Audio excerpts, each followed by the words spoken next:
बेटा मैं last class का पहले एक बार रिपीट मार रहा हूँ पूरा का पूरा, ताकि आपको अच्छे से एक बार समझ में आ जाए जो मैंने लास्ट क्लास में कहा था। मैंने लास्ट क्लास में सबसे पहला वर्ड बोला था इलेक्ट्रोस्टैटिक। ये दो शब्दों का कॉम्बिनेशन था, इलेक्ट्रॉन प्लस स्टैटिक। इलेक्ट्रॉन का मतलब इलेक्ट्रॉन और स्टैटिक का मतलब होता है रेस्ट, यानी कि अगर कोई भी इलेक्ट्रॉन अगर रेस्ट में होगा डेट इज कॉल्ड इलेक्ट्रोस्टैटिक। ऐसा नहीं होता बेटा, मतलब ऐसे करके समझो कि कोई भी चार्ज पार्टिकल अगर रेस्ट में होगा डेट इज कॉल्ड इलेक्ट्रोस्टैटिक। और इस चैप्टर की इसने शुरुआत करी थी बेटा, उसका नाम था थेल्स। फिर से रिपीट कर रहा हूँ, नाम क्या था बेटा? Thales was the scientist in the year of 600 BC। और उसने क्या करा बेटा कि एम्बर को फर्श से रगड़ा। फिर से रिपीट कर रहा हूँ, एम्बर को फर्श से रगड़ा। एम्बर का मतलब होता है बेटा वुड ऑफ बेबूल ट्री, और फर का मतलब होता है स्किन ऑफ रैबिट। तो ऐसे करके समझो कि इसने खरगोश को अपने हाथ में पकड़ा हुआ था और लकड़ को ऐसे करके, रात को ऐसे करके कर रहा होगा, इस तरीके से रगड़ रहा होगा। किसी को चिंगारियाँ, कुछ स्पार्क्स नजर आए, जैसे हम रात को रोड़ी पे अगर रोड़ी मारेंगे तो हमको कुछ चिंगारियाँ दिखती हैं, पर ये नहीं बता पाया कि why the sparks are produce. Next scientist जो थे बेटा, उसका नाम था विलियम गिलबर्ट। नाम को रट्टा मार लो, नाम क्या था बेटा?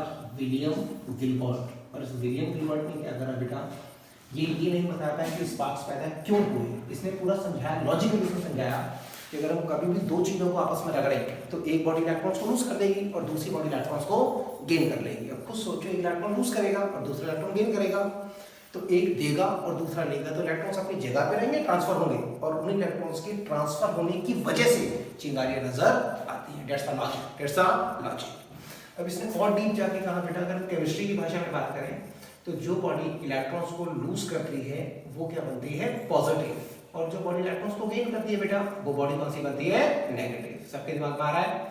ये तो केमिस्ट्री की भाषा में हो गया, पर फिजिक्स में क्या था बेटा? ये साइंटिफिक वर्ड है। जो पॉजिटिव है इसका साइंटिफिक नाम होता है बेटा विट्रियस। फिर से रिपीट कर रहा हूँ, विट्रियस। बहुत बार एग्जाम में पूछते हैं। विट्रियस रिप्रेजेंट पॉजिटिव, और जो गेन करेगा वो नेगेटिव, और नेगेटिव का साइंटिफिक नाम था बेटा रेजिनियस। फिर समझो, resinous is the scientific name of negative. मतलब केमिस्ट्री की भाषा में जो लूज करेगा वो पॉजिटिव और जो गेन करेगा वो नेगेटिव, और फिजिक्स की भाषा में जो लूज करेगा that's a vitreous means positive, और जो गेन करेगा वो नेगेटिव यानी कि रेजिनियस। इसके अंदर और आगे चले, अगर हम कॉमन एग्जांपल देखें, जैसे मेरे पास एक ग्लास रॉड है और ये सिल्क का कपड़ा है, तो रात को कुछ नहीं करना बेटा, सिल्क के कपड़े को टाइट करके ऐसे बांध देना और सारी लाइटें ऑफ करने के बाद शीशे के गिलास से उसको जोर जोर से ऐसे करके रगड़ना, तो आपको चिंगारियां नजर आएगी। क्यों? क्योंकि गिलास रॉड ने इलेक्ट्रॉन्स को लूज करा और सिल्क क्लॉथ ने इलेक्ट्रॉन्स को गेन करा।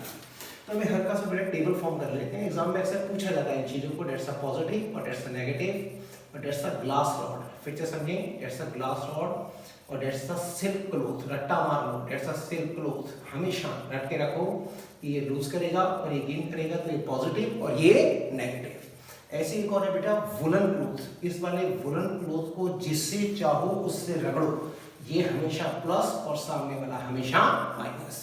फॉर एग्जांपल जैसे प्लास्टिक ले लो, रबर ले लो, कोई और एग्जांपल ले लो, ये हमेशा प्लस ही बनता है ऑलमोस्ट। फिर से रिपीट मार लेते हैं। इलेक्ट्रोस्टैटिक्स का मतलब study of those charge particles which are in the rest. Chapter की शुरुआत किसने करी? थेल्स ने 600 BC में। किससे रगड़ा? एम्बर को फर से। एम्बर का मतलब होता है बेटा वुड ऑफ बेबूल ट्री, जंगल में पेड़ होता है बेबूल का कांटे वाला, दैट्स अ एम्बर। और फर का यहाँ पे साइंटिफिक मतलब है स्किन ऑफ रैबिट। अगर आपको ऐसे खरगोश को पकड़ लें और लकड़ को ऐसे करेंगे तो इसे कुछ चिंगारियां दिखी, पर ये नहीं बता पाया कि why the sparks are produce. इसको किसने एक्सप्लेन करा? William Gilbert. इस विलियम गिलबर्ट ने पूरा समझा दिया कि अगर दो चीजों को आपस में रगड़ेंगे तो एक बॉडी इलेक्ट्रॉन्स को लूज करेगा, दूसरा बॉडी इलेक्ट्रॉन्स को गेन करेगा। जो लूज करेगा वो पॉजिटिव, जो गेन करेगा वो नेगेटिव, तो इलेक्ट्रॉन्स ट्रांसफर होंगे और उन इलेक्ट्रॉन्स के ट्रांसफर होने की वजह से चिंगारियां नजर आती हैं। इस पॉजिटिव का साइंटिफिक नाम विट्रियस, नेगेटिव का साइंटिफिक नाम रेजिनियस। अगला वर्ड पॉजिटिव नेगेटिव लर्न कर लो। Glass rod positive, silk cloth negative, ये हमेशा पॉजिटिव, ये हमेशा नेगेटिव। और देखो, आप एक बैलून ले लें बेटा, बैलून को ऐसे सर के ऊपर रगड़ें, ऐसे रब करें, तो एक इलेक्ट्रॉन को लूज करेगा और दूसरा इलेक्ट्रॉन को गेन करेगा, तो बैलून में क्या जाएगा? चार्ज। अब उस वाले बैलून को अगर हम ऐसे स्ट्रिक करेंगे तो चिपक जाएगा ना। इन द सेम वे अगर अपने हाथ को अगर हम टीवी स्क्रीन के सामने लेके जाएं तो क्या होगा? हमारे सारे बाल खड़े हो जाएंगे हाथ के, पर ऐसे ऐसे करेंगे तो ची ची ची की आवाज भी आएगी। मतलब the human ear is positive और टीवी स्क्रीन इज नेगेटिव। और समझो बेटा, एक साइंटिस्ट और थे बेटा, उसका नाम था बेंजामिन फ्रैंकलिन। बड़ा लॉजिकल समझना, बेंजामिन फ्रैंकलिन। इसका सिर्फ एक ऑब्जर्वेशन है, कोई लॉ नहीं है इसका। इसने जो देखा वो आपको सुना दिया। इसने बोला कि प्लस और प्लस यानी कि सिमिलर, माइनस और माइनस यानी कि सिमिलर, प्लस और माइनस यानी कि डिसिमिलर। तो इसने क्या बोला, सिमिलर चार्ज रिपल्शन और डिसिमिलर चार्ज अट्रैक्शन। कोई लॉजिक नहीं है। थर्ड और फोर्थ लेक्चर में मैं आपको प्रूफ करा के दूंगा कि सिमिलर चार्ज में भी अट्रैक्शन पॉसिबल होता है। अब इसके बाद जो नेक्स्ट जो वर्ड बनता है बेटा वो बनता है कूलम्ब्स लॉ इन इलेक्ट्रोस्टैटिक्स। अब इसके बारे में समझो, प्रैक्टिकली सोचो, अगर रिपल्शन हो रहा है तो फोर्स लगेगी और अट्रैक्शन हो रहा है तब भी फोर्स लगेगी। अगर मैं किसी आदमी को पकड़ के अपनी तरफ खींचूं तो मुझे फोर्स चाहिए, उसको धक्का मारूं तब भी मुझे फोर्स चाहिए, पर उस फोर्स का अमाउंट कितना होगा, कितनी फोर्स होगी, वो किससे निकालेंगे, पहला कूलम्ब्स लॉ। तो कूलम्ब्स लॉ को समझो बेटा। लास्ट लेक्चर में आपको मैंने समझाया भी था एक बार, फिर से इन चीजों को रिपीट कर रहा हूँ क्योंकि वॉइस क्वालिटी थोड़ी सी बेटा खराब हो गई थी। अब देखो बेटा कूलम्ब्स लॉ बड़े ध्यान से समझना, रटना नहीं। फिर से बोल रहा हूँ बेटा, Coulomb's law in the electrostatic. इस लॉ का एम क्या है, इसका एम है बेटा कि अगर सिमिलर चार्ज तो रिपल्शन और डिसिमिलर चार्ज तो अट्रैक्शन। रिपल्शन होगा तब भी फोर्स लगेगा, अट्रैक्शन होगा तब भी फोर्स लगेगा, पर उस फोर्स का अमाउंट कितना होगा, that should be find by the Coulomb's law. अब समझो इस टॉपिक को। मैंने दो चार्जेस पकड़े बेटा, Q1 और Q2, और सपोज करें बीच में सेपरेशन कितना है बेटा, R। अगर ये प्लस और ये प्लस तो रिपल्शन, ये प्लस और ये माइनस तो अट्रैक्शन। और ये पक्का है कि अगर रिपल्शन होगा तब भी फोर्स लगेगा, अट्रैक्शन होगा तब भी फोर्स लगेगा, पर कितना फोर्स लगेगा, that should be find by the Coulomb's law. तो इसने बोला भैया कि जो भी फोर्स होगा that force is proportional to Q1 into Q2, यानी कि force is directly proportional to the product of the magnitude of the charges. यानी कि इस बार हम साइन की बात नहीं करेंगे, मैं फिर से बोल रहा हूँ, साइन को नहीं देखेंगे प्लस या minus, we will take only the magnitude. Second word, the force is inversely proportional to the r square, r is the separation between these two charges. अगर हम और आगे चलें तो इस लॉ को एक वर्ड में क्या बोलेंगे, the force between two charges is directly proportional to the product of the magnitude of the charges and inversely proportional to the square of the distance between these two charges। अब इनको अगर हम combine कर दें बेटा तो combine करने पे f is proportional to Q1 into Q2 upon में r square। हटा के कांस्टेंट लगाएंगे, that constant is the k, यानी कि k of Q1 into Q2 upon में r square। अभी जो k है सारा खेल इस के का होता है। अगर के आ गया तो चैप्टर फर्स्ट भी आएगा और चैप्टर सेकंड भी आएगा, वरना ब्लैंक हो जाओगे, कुछ भी नहीं आएगा। इस के का साइंटिफिक नाम होता है बेटा कूलम्बियन कांस्टेंट। फिर से बोल रहा हूँ बेटा, कूलम्बियन कांस्टेंट। अब इस कांस्टेंट को बहुत डीप समझना, रखना नहीं। एक बार फिर से बोला गया के का नाम क्या है बेटा, कूलम्बियन कांस्टेंट। फिर से कूलम्बियन कांस्टेंट, और इसका वैल्यू होता है बेटा 1/4 पाई एप्सिलॉन नॉट। फिर से बोल रहा हूँ 1/4 पाई एप्सिलॉन नॉट। 1 होता है, कोई नहीं पूछेगा, 4 है, कोई नहीं पूछेगा, पाई है, कोई नहीं पूछेगा, वो पूछेगा व्हाट्स द एप्सिलॉन नॉट, ये भला क्या है।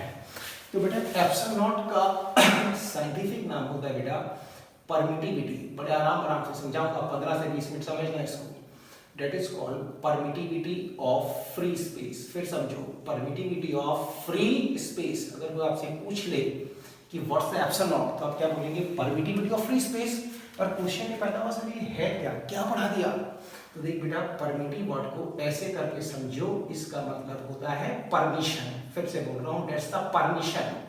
ऑफ का मतलब ऑफ होता है और फ्री स्पेस का मतलब होता है वैक्यूम। अब समझो क्या बोलना चाह रहे हैं कि अगर दो चार्ज वैक्यूम में रखे हैं तो उनके बीच में जो अट्रैक्शन और रिपल्शन हो रहा है वो वैक्यूम के थ्रू हो रहा है, तो उन्हें वैक्यूम कितना परमिशन देगा फॉर अट्रैक्शन और रिपल्शन।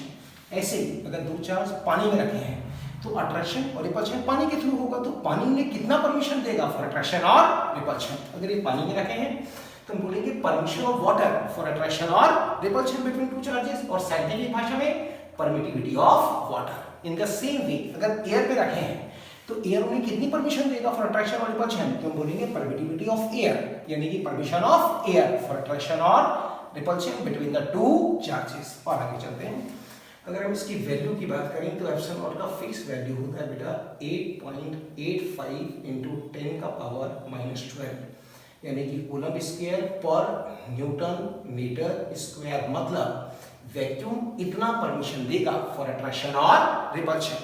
अगर इस वैल्यू को अगर हम k में सब्स्टिट्यूट कर दें तो k का एक न्यूमेरिक वैल्यू, नॉट k का वैल्यू, k का न्यूमेरिक वैल्यू, पाई का वैल्यू कितना बेटा 3.14 और डेट्स द 8.85 इंटू 10 का पावर -12। और सारे को अगर हम सॉल्व कर रहे हैं तो सॉल्व करने के बाद आंसर निकलेगा 9 इंटू में 10 का power 9, that's the newton metre square और पर कूलम्ब स्क्वायर।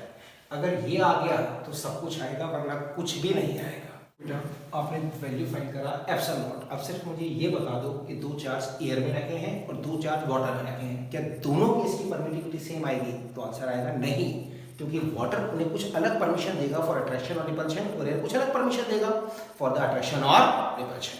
अब इस टॉपिक में कूलम्ब्स लॉ में 35 न्यूमेरिकल्स हैं, पर उससे पहले छोटा सा टॉपिक है बेटा, उस टॉपिक को और शेयर कर लें, फिर दोनों को लिंक करके न्यूमेरिकल सॉल्व करते हैं। उस टॉपिक का नाम है बेटा डाइलेक्ट्रिक कांस्टेंट। फिर से रिपीट कर रहा हूँ, dielectric constant of the medium. बार बार सुनो, डाइलेक्ट्रिक कांस्टेंट। आज बड़ा बड़ा लिखूंगा ताकि आपको आ जाए।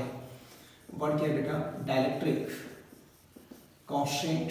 फिर समझा रहा हूँ, dielectric constant of the medium. बार बार रिपीट कर रहा हूँ, dielectric constant of the medium. और इसी का एक नाम और होता है मेरा बेटा, उसे बोलते हैं रिलेटिव परमिटिविटी। फिर समझा रहा हूँ, रिलेटिव परमिटिविटी। भूलना नहीं बेटा, और कॉपीज निकाल लो, उसको लिखना बार बार जो बोल रहा हूँ। इसका सिंबल होता है के।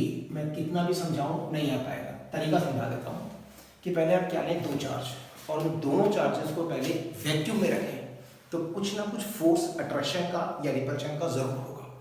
उस फोर्स को फाइंड कर लें। उसके बाद वही वाले दोनों चार्ज कहाँ रखें? किसी भी मीडियम में, यानी पानी में रख दो, एयर में रख दो, एट द सेम डिस्टेंस, और दोबारा से फोर्स निकाल लो और उन दोनों फोर्स को आपस में डिवाइड कर दो। और डिवाइड करने के बाद जो भी आएगा, that's the dielectric constant of the medium. फिर समझो, 2 चार्ज लिए, पहले कहाँ रखे? वैक्यूम में, और क्या निकाले? फोर्स। उसके बाद वही वाले दोनों चार्ज कहाँ रखे? मीडियम में, एट द सेम डिस्टेंस, और दोबारा से क्या निकालते? फोर्स। और दोनों फोर्स को आपस में डिवाइड कर दें तो जो भी आएगा, that's the dielectric constant of the medium. अब समझो, मैंने आपको फॉर्मूला सिखाना है हल्का सा, फोर्स इन वैक्यूम। रटना नहीं, force in vacuum upon force in medium. अब देखो बेटा, जो मैंने कहा dielectric constant of the medium is the ratio of the force between the 2 charges first place in vacuum, then the same charge are place in medium at the same distance. फिर समझो, dielectric constant of the medium is the ratio of the force between the 2 charges first place in vacuum, then place in medium at the same distance. अब देखो बेटा, जो कहा है उस topic को समझा रहा हूँ। मैंने आपसे ये कहा कि पहले क्या है बेटा, वैक्यूम की बात कर रहे हैं, और उस तरह किसकी बात करेंगे? Medium. Medium can be water, medium can be air, जो आप चाहो बोले। अब तरीका ये कहता है बेटा कि पहले 2 चार्ज लें, Q1 और Q2, और सेपरेशन R रखें। अब इन चार्ज के बीच में कोई ना कोई फोर्स तो जरूर होगी। अब इसके बाद यही वाले सेम चार्ज कहाँ रखें? मीडियम में। और कहाँ रखें? एट द सेम डिस्टेंस, तो तब भी कोई ना कोई फोर्स होगी, और दोनों फोर्स को निकाल लो और आपस में डिवाइड कर दो। डिवाइड करने के बाद जो भी आएगा, that's the dielectric constant of the medium. चलो फाइंड कर लेते हैं। अगर हम फोर्स फाइंड करते हैं बेटा वैक्यूम में, तो सबसे पहले 1/4 पाई। अब प्रैक्टिकली सोचो, कहाँ पे रखे हैं? वैक्यूम में। अगर वैक्यूम में रखें तो परमिशन कौन दे रहा होगा यार? वैक्यूम देगा ना अट्रैक्शन रिपल्शन को। तो यहाँ पे आएगा परमिशन ऑफ वैक्यूम, यानी कि परमिटिविटी ऑफ वैक्यूम, और which is represented by the epsilon naught. और इनटू में वही सेम फॉर्मूला, Q1 इनटू में Q2 और अपॉन में R²। अब उस तरफ देखते हैं बेटा, ये कहाँ पे रखें? मीडियम में। अगर हम मीडियम की बात करें और फोर्सिंग मीडियम निकालें तो 1/4 पाई, क्या यहाँ पे एप्सिलॉन आएगा? तो आंसर आएगा नहीं, क्योंकि epsilon naught is the permittivity of vacuum. और you can say permittivity of vacuum का सिंबल क्या है? Epsilon naught. अगर ये पानी में रखे हैं तो यहाँ पे क्या आएगा? पानी का परमिशन, मतलब पानी की permittivity. We can use the word of permittivity of medium, जो ले रहे हैं। और इनटू में क्या आएगा बेटा? Q1 इनटू Q2 और अपॉन में R²। अब देखो, इन दोनों को अगर आपस में डिवाइड कर दें तो डिवाइड करने के बाद K का वैल्यू क्या बनता है बेटा? 1/4 pi epsilon naught, that's the Q1 into Q2 upon में R²। और अपॉन में आएगा बेटा 1/4 पाई एप्सिलॉन m इनटू में Q1 इनटू Q2 और अपॉन में R²। ये वैल्यू इससे कट हो गया, 1 से 1 कट गया, 4 पाई से 4 पाई कट गया। तो देखो बेटा, निकला क्या मेरे पास? K is the epsilon m upon me epsilon naught, or we can say epsilon m is the K times of epsilon naught. अब क्वेश्चन आया, सर ये क्या पढ़ा दिया? तो देखो बेटा, अगर ये क्या पढ़ा दिया इसका मतलब समझ गया तो सब कुछ समझ जाएगा। देखो बेटा, अगर हम इसे और डीप कर दें, थोड़ा सा और बात करते हैं, तो प्रैक्टिकली सोचो यार, एप्सिलॉन एन इज द के टाइम्स ऑफ एप्सिलॉन नॉट। क्या पढ़ा है ये, दैट्स द क्वेश्चन। तो सोच बेटा, इसका मतलब परमिटिविटी ऑफ फ्री स्पेस, और जो परमिटिविटी ऑफ फ्री स्पेस है उसका वैल्यू मुझे पहले से पता है।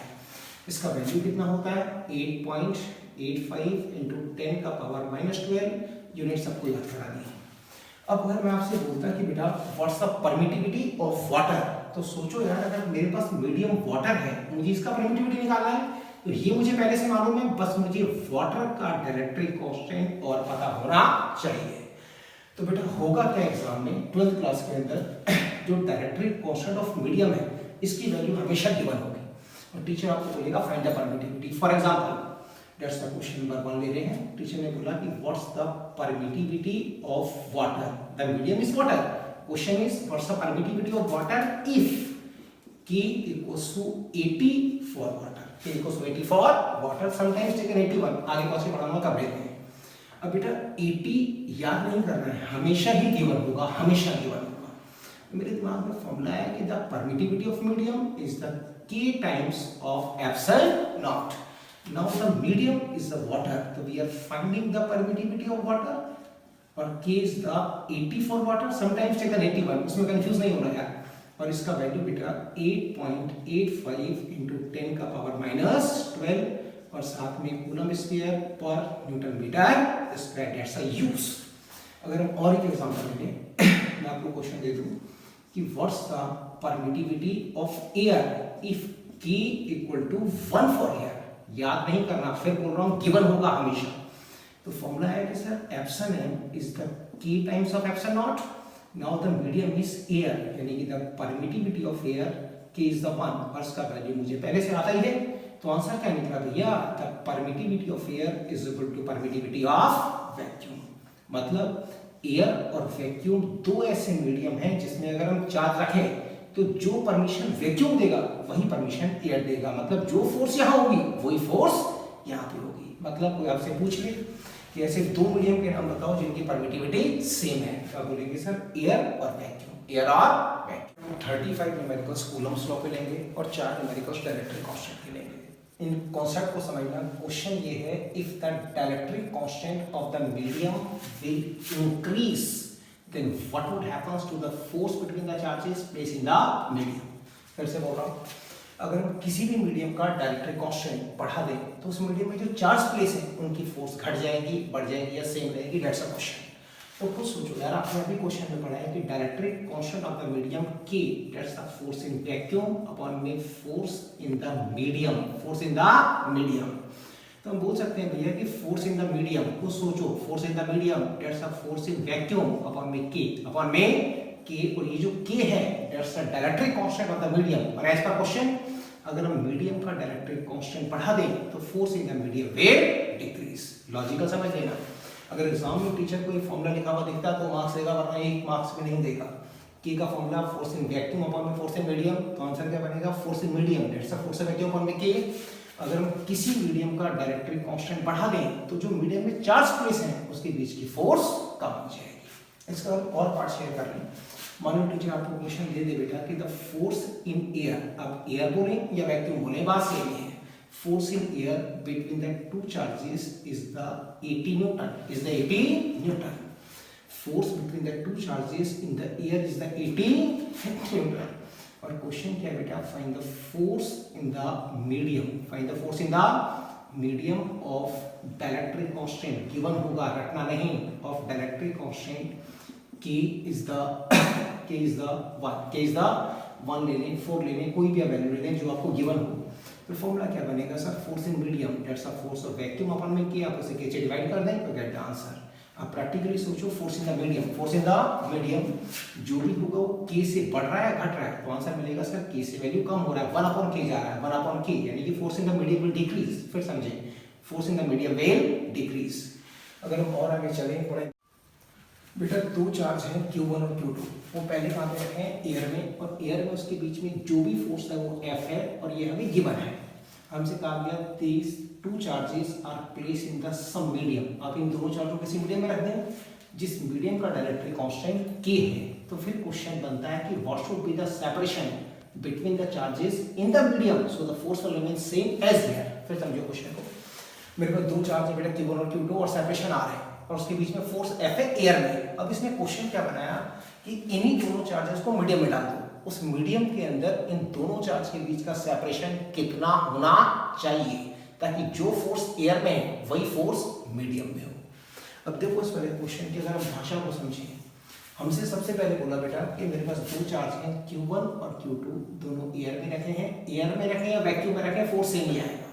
अगर हम एयर में प्लेस करें Q1 और Q2 और सेपरेशन R और इस कंडीशन में जो फोर्स मेंशन है, क्या मेंशन है force, that's the 1/4 pi epsilon naught और that's the Q1 into Q2 और अपॉन में R square, that's the given part. फिर समझो क्वेश्चन को, मेरे पास दो चार्ज है बेटा Q1 और Q2 और सेपरेशन आ रहे हैं और एयर में रखे हैं और एयर में फोर्स कितना मेंशन है F। अब क्वेश्चन ये कहता है कि इन दोनों सेम चार्ज को किसी मीडियम में मैं कितने डिस्टेंस पे रखूं ताकि जो फोर्स एयर में वही फोर्स मीडियम में हो। अब देखो क्वेश्चन में यहाँ पे मैंने इस बार क्या लिया बेटा मीडियम। अब प्रैक्टिकली सोचो क्वेश्चन क्या है बेटा, दैट्स Q1 और दैट्स Q2, तो इनके बीच का सेपरेशन, फिर बोल रहा हूं इनके बीच का सेपरेशन इस मीडियम में कितना होना चाहिए ताकि जो फोर्स यहाँ पे वही फोर्स यहाँ पे। क्वेश्चन आ गया होगा। अगर अब हम फोर्स फाइंड करें, फोर्स इन द मीडियम, तो सोचो अपने आप यहाँ पे आएगा 1/4 पाई, क्या अब भी एप्सिलॉन नॉट आएगा? नहीं, ये मीडियम में है, that's the permittivity of medium, permittivity of medium, और दैट्स द Q1 into में Q2 और अपॉन में R डैश का होल स्क्वायर। हमें क्या फाइंड करना है, R डैश का वैल्यू कितना होना चाहिए ताकि फोर्स क्या रहे सेम। अब बेटा that's the permittivity of medium और इसका वैल्यू मुझे पहले से मालूम है कि epsilon n is the k times of epsilon not. इसका वैल्यू आप यहां पुट कर दें, force in medium that's the 1/4 pi epsilon naught, that's the k और that's the Q1 that's the Q2 और अपॉन में R डैश का square. अब जो क्वेश्चन कहता है उसे पकड़ लो, क्वेश्चन ये कहता है कि R डैश का वैल्यू कितना होना चाहिए ताकि जो फोर्स एयर में है वही फोर्स मीडियम में होनी चाहिए। तो मेरा क्वेश्चन क्या बन गया भैया कि इस वाले R डैश का वैल्यू कितना होना चाहिए ताकि जो फोर्स मीडियम में है वही फोर्स एयर में हो, यही तो क्वेश्चन है। अब इसे फाइंड कर लो, इसको अगर पुट करेगा तो 1/4 pi epsilon naught that's the k और that's the Q1 that's the Q2 और अपॉन में R डैश का स्क्वायर, और अगर यहाँ पुट करेगा that's the 1/4 pi epsilon naught और that's the Q1 into Q2 और अपॉन में R स्क्वायर। सॉल्व कर मारो, इससे वैल्यू कट हो जाएगा, इससे पूरा वैल्यू ये कट हो जाएगा, तो मेरे पास बचा क्या, मेरे पास क्या बचा k into R डैश का स्क्वायर और दैट्स R स्क्वायर। तो आंसर निकल गया भैया कि R डैश का square that's the R square upon में k, यानी कि R dash is the R by root of k, यानी कि ये डिस्टेंस इतना होना चाहिए मीडियम में, तब इन दोनों केस में फोर्स क्या रहेगी सेम। क्वेश्चन फिर से रिपीट कर देता हूँ, बड़ा इंपॉर्टेंट क्वेश्चन भी है कि मेरे पास दो चार्ज है बेटा Q1 और Q2, दोनों एयर में रखे हैं, एयर में फोर्स कितना मेंशन है F। अब इसने क्वेश्चन में कहा कि इन्हीं दोनों चार्ज को आप किसी मीडियम में डाल दो जिस मीडियम का डायरेक्टरी कांस्टेंट k है, तो इस मीडियम में उनके बीच का सेपरेशन कितना होना चाहिए ताकि फोर्स क्या रहे सेम। उम्मीद करूंगा ये क्वेश्चन आपको आ गया। दैट्स बेटा first question of Coulomb's law. इसमें क्वेश्चन में कहा कि मेरे पास दो चार्ज हैं Q1 और Q2 और बीच में सेपरेशन a यूनिट्स मेंशन है, a यूनिट्स, और अगर सेपरेशन a यूनिट्स है तो फोर्स F है। अब इसका क्वेश्चन ये है कि उन दोनों चार्ज के बीच में नया सेपरेशन कितना होना चाहिए ताकि फोर्स क्या बन जाए 3F और F/3। These two are the different questions. फिर से क्वेश्चन रिपीट कर देता हूं बेटा कि मेरे पास दो चार्ज हैं Q1 और Q2 और इनके बीच का सेपरेशन a यूनिट्स है। अगर सेपरेशन a है तो फोर्स F है। अब इसमें क्वेश्चन में क्या कहा भैया कि इनके बीच का नया सेपरेशन कितना होना चाहिए ताकि जो फोर्स है वो F ना रहे, क्या बन जाए 3F, क्या बन जाए 3F।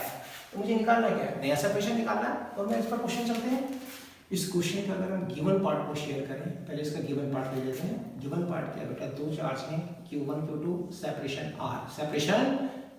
R में A मेंशन है, दैट्स A, और इस कंडीशन में जो फोर्स है force is F, that's the given part. अब देख बेटा अगर हम F की बात करें तो F का फॉर्मूला मैं सीधा K लिख रहा हूँ, मतलब 1/4 pi epsilon naught, same medium है, that's K, that's Q1, that's Q2 और अपॉन में R स्क्वायर। अब मुझसे क्वेश्चन फिर से R स्क्वायर आ गया बेटा, दैट्स A स्क्वायर। अब इसका क्वेश्चन क्या है बेटा कि इसी सेम मीडियम में इनके बीच का सेपरेशन कितना होना चाहिए ताकि फोर्स F ना है, फोर्स 3F हो जाए, या क्या हो जाए F/3। तो मुझे निकालना है क्या, न्यू सेपरेशन। तो हम एक काम करते हैं, मान के चल देते हैं। मैंने ऐसा मान लिया बेटा कि लेट बोथ द चार्ज, मान तो सकते हैं ना यार, let both the charge are place at x units, कुछ भी मान लो, क्या फर्क पड़ता है। Let both the charge are place at the x units, then the force is 3F, force is 3F। फिर समझो, हमारा क्वेश्चन ये है कि इन दोनों चार्ज के बीच का नया सेपरेशन कितना होना चाहिए ताकि जो फोर्स है वो F ना है, फोर्स कितना है 3F। तो मैंने क्या करा, मुझको मालूम तो है, तो मैंने क्या करा, मान लिया। मैंने माना कि दोनों चार्ज को मैंने कहा रखा at the separation of x units. अगर सेपरेशन x यूनिट्स है तो मैंने मान लिया फोर्स कितना है 3F। अगर हम इसको सोचें, डेट्स अ Q1 और dates a Q2 and the separation मैंने कितना माना x यूनिट्स, और जो कि मुझे फाइंड करना है।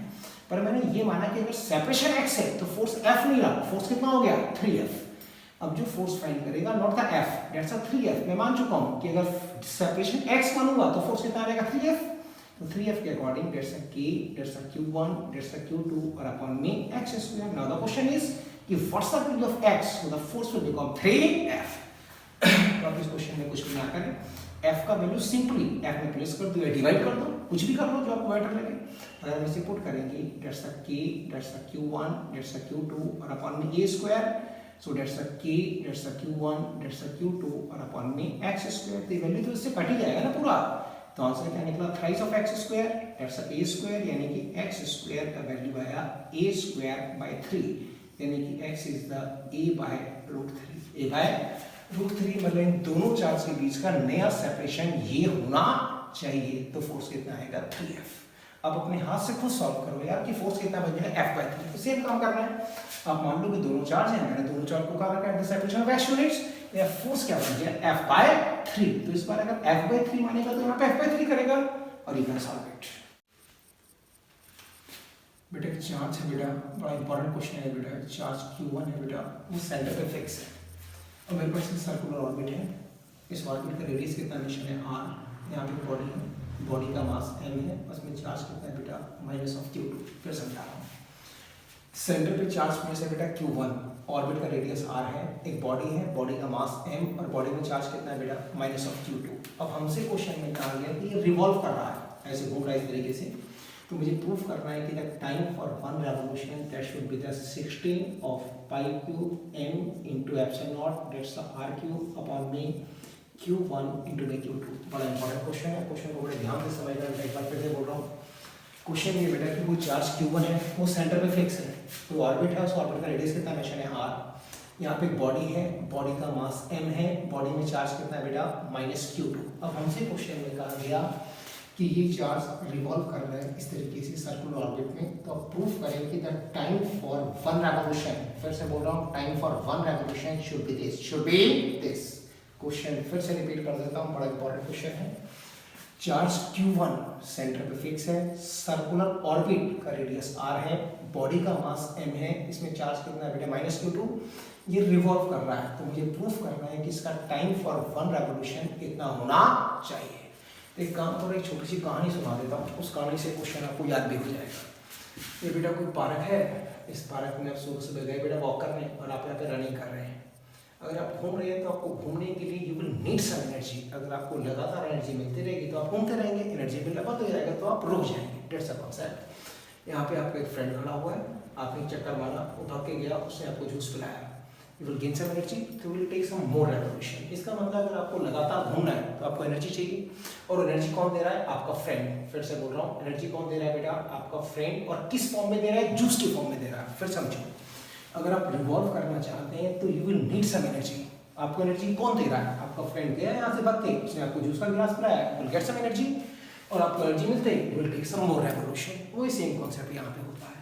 अगर इस चार्ज को रिवॉल्व करना है, फिर समझो, इस चार्ज को अगर घूमना है, इस चार्ज को अगर रिवॉल्व करना है तो definitely it will need some energy. और इस एनर्जी कौन देगा, सोचो, ये प्लस और ये माइनस, तो इन दोनों में अट्रैक्शन हो रहा है, तो इनमें जो फोर्स ऑफ अट्रैक्शन है, इनमें जो भी फोर्स ऑफ अट्रैक्शन है वो इसे जूस पिलाए।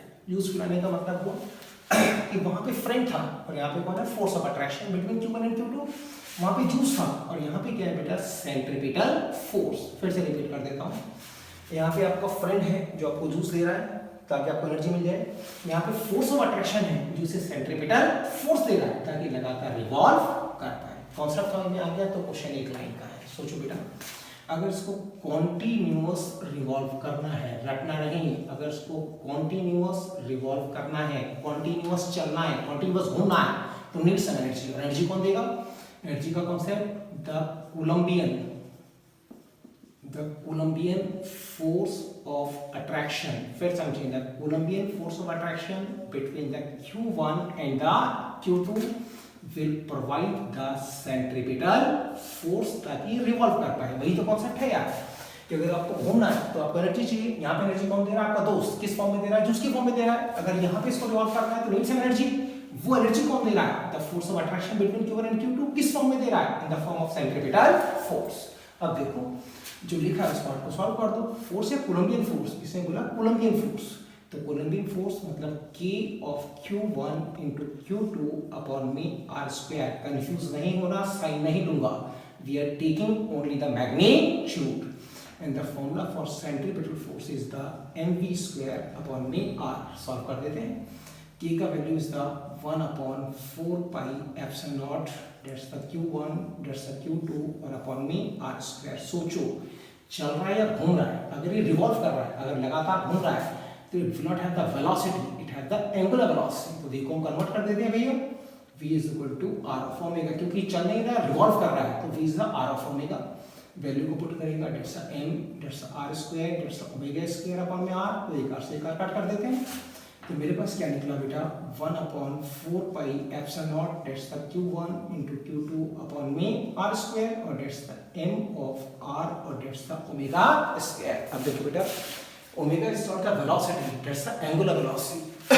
हमें अच्छे से मालूम है कि the angular velocity for one revolution that's the 2 pi by capital T। फिर से बोल रहा हूँ, angular velocity for how many revolution? One revolution, that's the 2 pi by capital T। यार का फॉर्मूला है बिल्कुल जनरल, इसको पुट करेंगे, दैट्स Q1 इंटू Q2 और अपॉन में R स्क्वायर और साथ में 4 पाई एप्सिलॉन नॉट। बड़े ध्यान से समझना, दैट्स m ऑफ R और इसका वैल्यू पुट करेंगे, दैट्स 4 पाई स्क्वायर अपॉन में T square. What we have to find out? Time for one revolution. अगर हम इसको सॉल्व कर दें तो Q1 इंटू Q2 और इंटू में T स्क्वायर और इसको मल्टीप्लाई करेंगे, 4 4 the 16, that's the pi cube, that's the m और that's the epsilon naught और that's the r of q।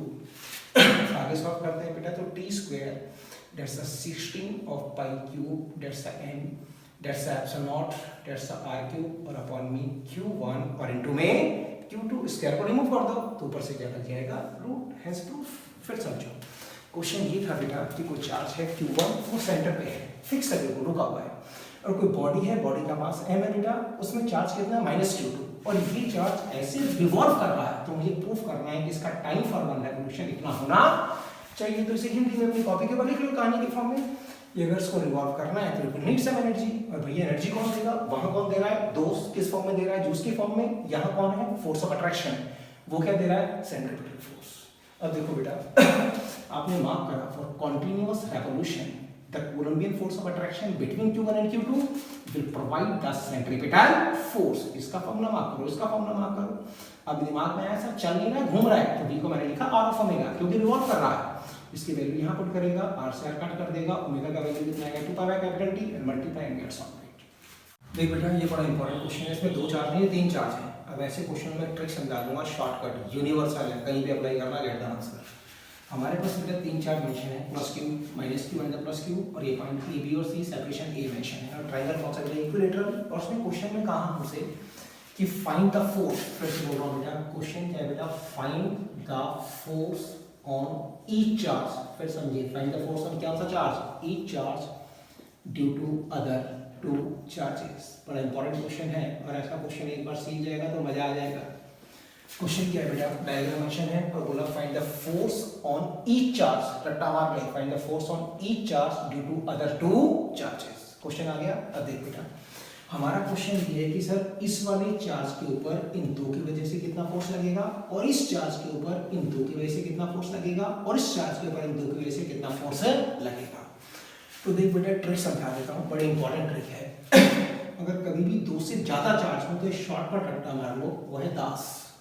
इस दास का मतलब होता है बेटा कि सबसे पहले क्या निकालो, डायरेक्शन, उसके बाद क्या निकालो, अमाउंट कि फोर्स कितना है, और फिर सोचो वरना क्वेश्चन नहीं होगा। फिर समझ लो, अगर कभी भी दो से ज्यादा चार्ज मेंशन है तो दास को रट्टा मार लो, यही क्वेश्चन को सॉल्व करा के देगा। सबसे पहले क्या निकालो, सिर्फ डायरेक्शन, उसके बाद सिर्फ अमाउंट, और फिर सोचो कि मुझे क्या करना है, तभी क्वेश्चन होगा वरना क्वेश्चन नहीं होगा। अब देखो बेटा, अगर हम दास के अकॉर्डिंग चलते हैं, मान लें मैं इस चार्ज के ऊपर फोर्स निकाल रहा हूँ, इस चार्ज पे क्या निकाल रहा हूँ बेटा, फोर्स लगाओ बुद्धि।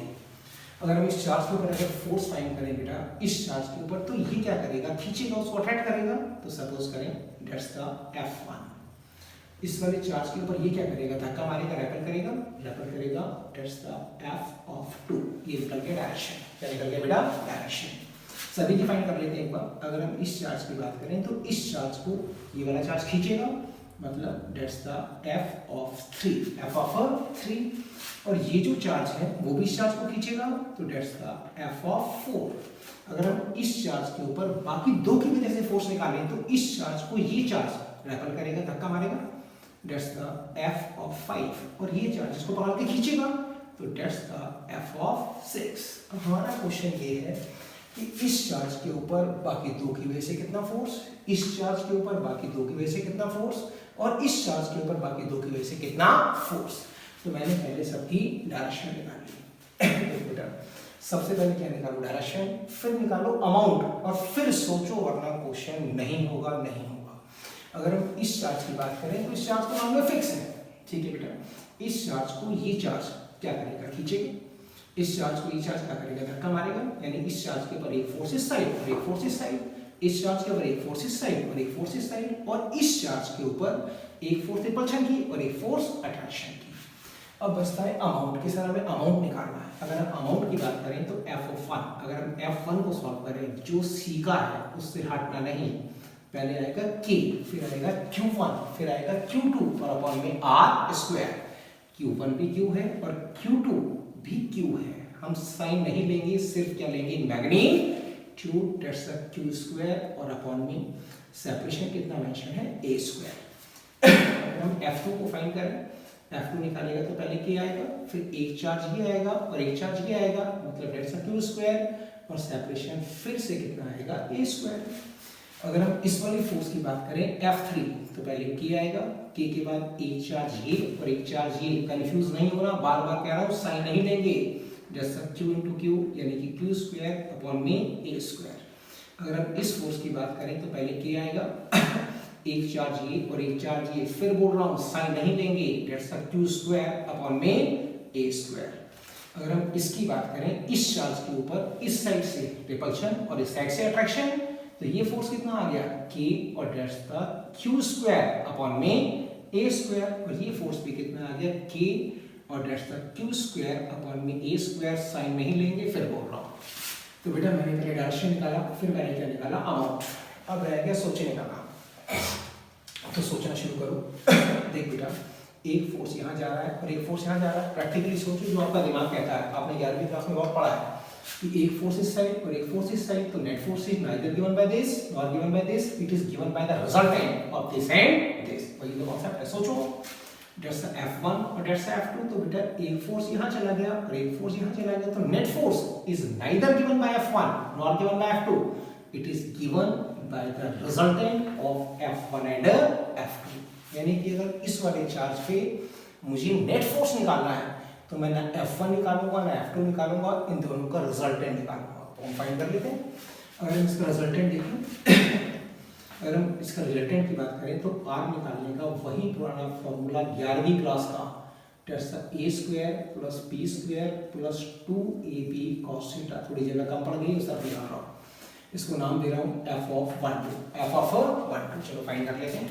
अगर हम F(1)2 को फाइंड करें तो उस फॉर्मूले के अकॉर्डिंग पहले A² मतलब F1 का स्क्वायर, फिर B² मतलब F2 का स्क्वायर, फिर 2 of A यानी कि F1 यानी कि F2, that's the cos A और B के बीच का एंगल। फिर से बोल रहा हूँ, A और B के बीच का एंगल। जरा सा कॉन्सेप्ट है यार, ये कितना आएगा 60, कितना आएगा 120, कितना आएगा 120 डिग्री, तो दैट्स द 120 डिग्री। सॉल्व करना। अगर हम एफ ऑफ 1 2 की बात करें तो F1 पहले सॉल्व क्या करना है, वैल्यूज तो सेम ही आ रही सकती, डेट्स द F1 का square, that's the F of 2 का स्क्वायर प्लस का ट्वाइस ऑफ F1 और डेट्स द F2। और अगर आप 12वीं क्लास में हैं तो cos 120 यानी कि cos 90 प्लस 30 और cos 90 प्लस 30 मतलब माइनस साइन 30 और माइनस साइन 30 का मतलब हुआ माइनस हाफ, तो 2 से 2 काट हो जाएगा। तो मेरे पास क्या बचा बेटा कि F of 1 2 that's the F of 1 का स्क्वायर प्लस F ऑफ 2 का स्क्वायर माइनस F1 इंटू में F2 और जो अमाउंट F1 का है वही अमाउंट तो F2 का है, तो इसे अगर पुट करेगा तो F ऑफ 1 2 बेटा ये भी F1 का स्क्वायर, ये भी F1 का स्क्वायर और ये भी F1 का स्क्वायर, तो क्या बन गया डेट्स F1 का स्क्वायर प्लस डेट्स F1 का स्क्वायर माइनस F1 का स्क्वायर, ये काट हो जाएगा। तो F of 1 2 is the F of 1 यानी कि F of 1 2 is the K of Q square upon में A square। फिर से रिपीट कर देता हूँ, बड़ा इंपॉर्टेंट क्वेश्चन है, मैंने आपको वर्ड सिखाया था दास। देखो बेटा क्वेश्चन ये था मेरा, क्वेश्चन हल्के में छोटे में वाला लिखा रहा हूँ, जगह कम पड़ गई क्वेश्चन में, लेकिन आप समझें यहाँ पे प्लस क्यू, यहाँ पे माइनस क्यू, यहाँ पे बेटा प्लस क्यू, और हमारा क्वेश्चन था find the force on the each charge, रट्टा नहीं मारना, find the force on the each charge due to other two charges. तो रट्टा मार लो दास, दास का मतलब सबसे पहले क्या निकालो डायरेक्शन, फिर क्या निकालो अमाउंट और फिर सोचो कि मुझे इस क्वेश्चन में क्या करना है। तो मैंने वही काम करा, पहले डायरेक्शन निकाली, फिर क्या निकाला अमाउंट, तो मेरे दिमाग में आया फिर सोचने का फंडा कि एक यहाँ पे और एक यहाँ पे, तो नेट फोर्स ना तो ये बताएगा ना ये बताएगा, the net force is given by the resultant of F1 and F2 और that's the formula for resultant, वहां मैंने इसको पुट कर दिया। अगर हम बी के ऊपर क्या फाइंड करें नेट फोर्स, तो लगाओ दिमाग, बी के ऊपर बेटा मैंने डायरेक्शन निकाल ली, अमाउंट निकाल लिया, अब एक फोर्स इस साइड और एक फोर्स इस साइड, तो नेट फोर्स ना तो ये बताएगा ना ये बताएगा, कौन बताएगा रिजल्टेंट, तो that's the resultant, that's the resultant यानी कि नेट फोर्स यानी कि F ऑफ नाम लग देते हैं 3 4 F34, अगर इसके फॉर्मूले के अकॉर्डिंग शेयर करेंगे तो यहाँ पे आएगा बेटा A का स्क्वायर मतलब F3 का स्क्वायर प्लस F4 का स्क्वायर प्लस F4 का स्क्वायर, इस पार्ट को मैं कर देता हूँ, आप नोट कर लें, F3 का स्क्वायर प्लस F4 का स्क्वायर, रब कर दो सारे पार्ट को, देखो हम इस वाले पार्ट को शेयर करें, F3 का स्क्वायर प्लस F4 का square plus twice of F3 F4 और डेट्स द cos F3 और F4 के बीच में मतलब आपको साफ दिख रहा है डेट्स 60 डिग्री, इसे मैंने कितना पुट करा 60 डिग्री। आगे सॉल्व करेंगे तो डेट्स द F ऑफ 3 का स्क्वायर, रटना नहीं बार बार कह रहा हूँ, F3 का स्क्वायर प्लस F4 का square plus twice of F3 F4 cos 60 का वैल्यू हाफ होता है, 2 से 2 कट हो जाएगा। तो मेरे हाथ में क्या आ गया बेटा कि F3 का स्क्वायर प्लस F4 का स्क्वायर प्लस F3 F4, क्या F3 का अमाउंट F4 के बराबर है, देखो ध्यान से दोनों बराबर ही हैं। अगर इसको फर्दर पुट करेंगे बेटा तो डेट्स का F3 का स्क्वायर डेट्स F3 का स्क्वायर डेट्स F3 का स्क्वायर, तो थ्राइस ऑफ F3 का स्क्वायर, तो नेट फोर्स यानी कि F34 is the root 3 times of F3 यानी कि F34 is the root 3 times of K of Q square upon में A square। और मेरे पास बचा C वाला, अगर हम C वाले को देखें तो वही दास, पहले क्या निकाली डायरेक्शन एक इधर बेटा, फिर क्या निकाला अमाउंट, अब सोचो क्या निकालना, प्लस करना माइनस करना कि रिजल्टेंट, तो एक यहाँ लिया है और एक यहाँ लिया बेटा, तो दैट्स नेट फोर्स और again the net force is given by the resultant, वो आप लोग खुद फाइंड करेंगे, इसका आंसर यही वाला है।